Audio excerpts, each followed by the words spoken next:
welcome to my brew shed, as it may be. I've pulled out all the stops today. Banners, stickers, t-shirt, so it's a bit of a show off really. All is progressing quite nicely.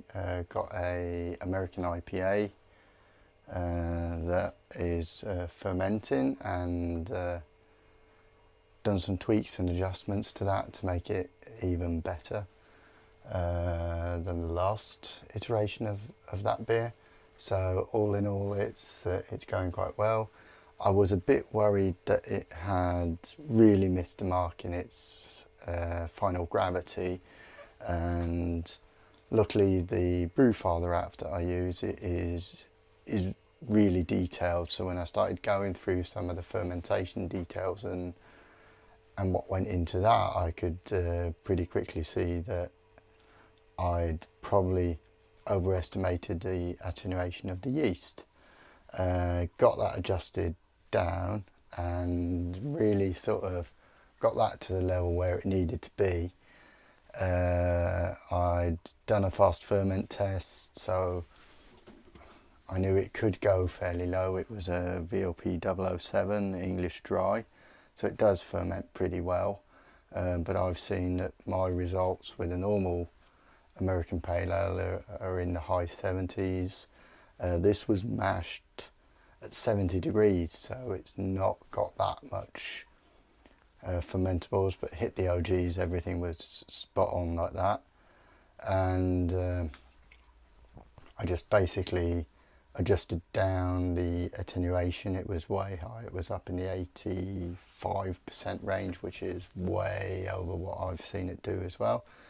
And my tilt and my Brewfather app and my first fast ferment test are now kind of agreeing a bit on where that's going to be. The fast ferment test also had to quickly function as a yeast starter, so there was a bit of disruption to the yeast on this particular batch, but overall I think we saved it. May have underpitched a little bit according to the calculations that I've made, but I don't think that should turn out being anything massively disastrous as such.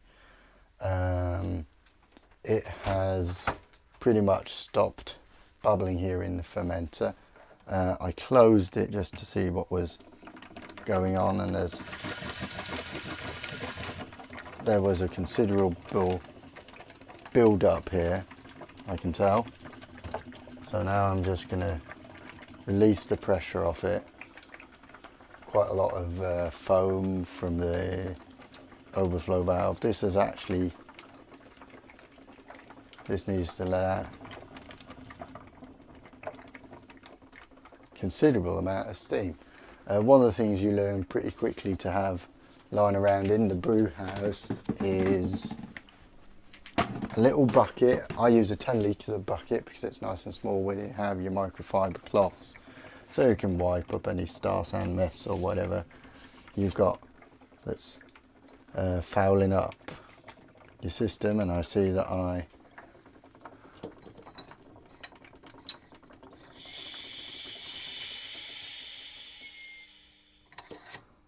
probably need to have a look at the gauge on my spunding valve. I put a spunding valve on there so that I could perhaps gauge the pressure a bit.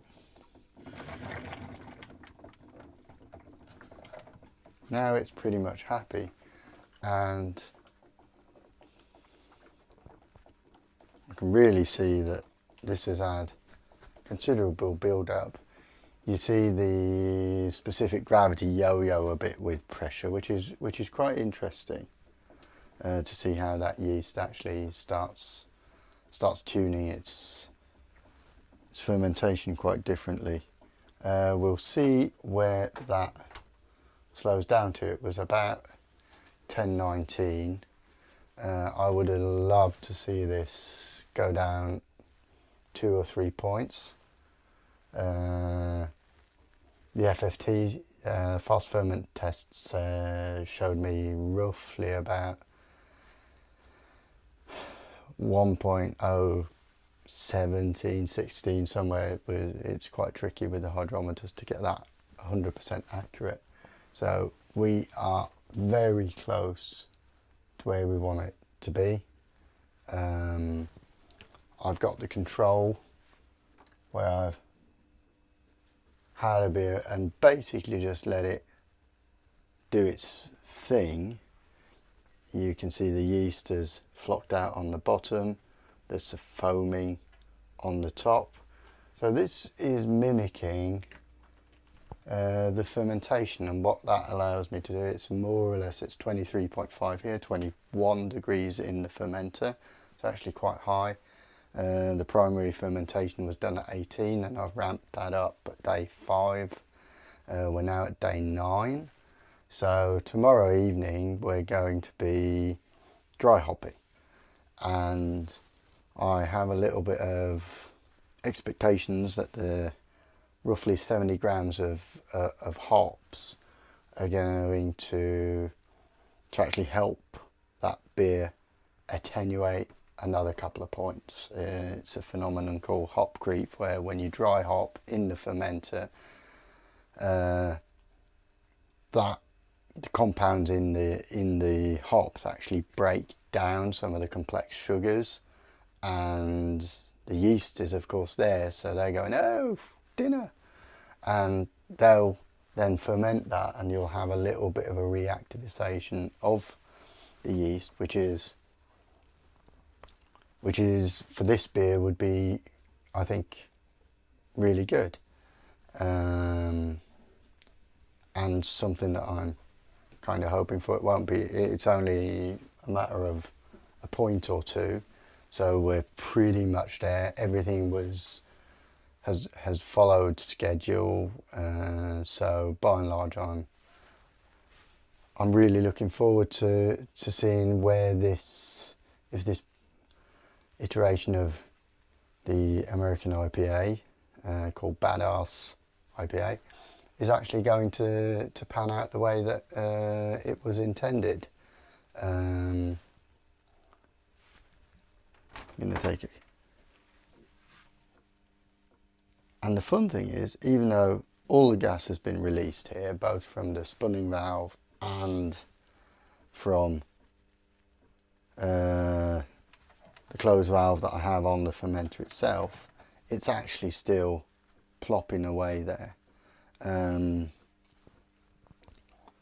going to disconnect the spunning valve for now, because I think this needs a bit of service, and what I am going to do is really put this on a corny keg, put on a known measure of pressure, and basically just recheck it with the valve here, and then just purge everything out. And I'm going to do that when I purge and sort the valve out. Then I'll make sure that this is back in working order. Yeah, what I can do as well, that's part of the fun of doing these kind of ad hoc. Yeah, let's have a look at that. Is we'll take our control, and I've got my hydrometer here. We'll dump that in, nice and careful. And that basically just went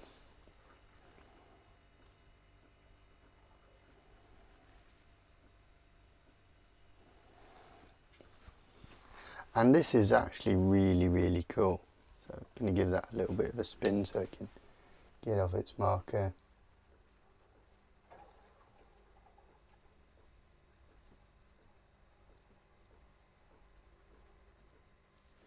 And that's it. 1.014. So I would have said that is pretty done.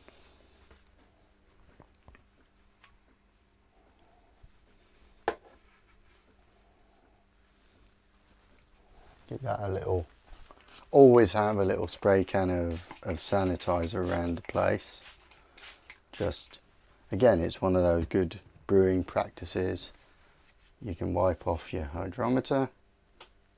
It's just been zipped in and out, and that's ready for your next reading, and you're not necessarily bringing on loads of bacterial bugs or anything like that onto your control, which is here.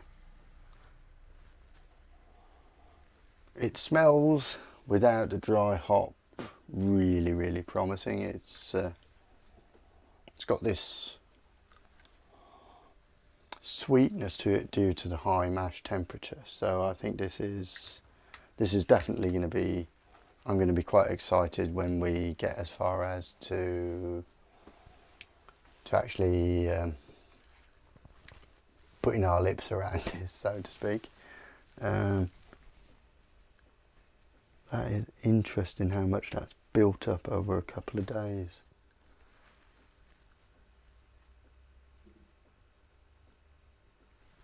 I'm actually positive. I think I'm a bit surprised of that. The temperature has been really nice and stable with it.